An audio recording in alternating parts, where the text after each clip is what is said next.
Today, I will show you how to set image background to transparent with AVCLabs Photo Enhancer, AI.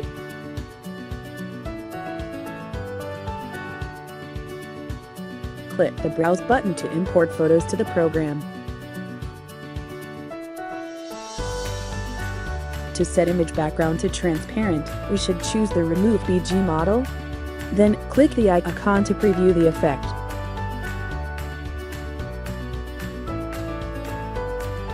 A few seconds later, we can see that the background has been removed successfully.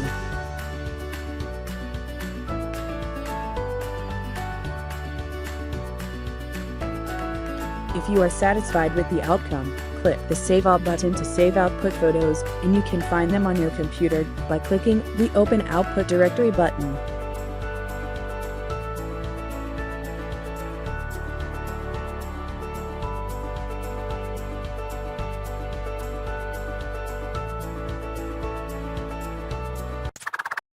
Thanks for watching this video, and don't forget to subscribe our channel if you like it.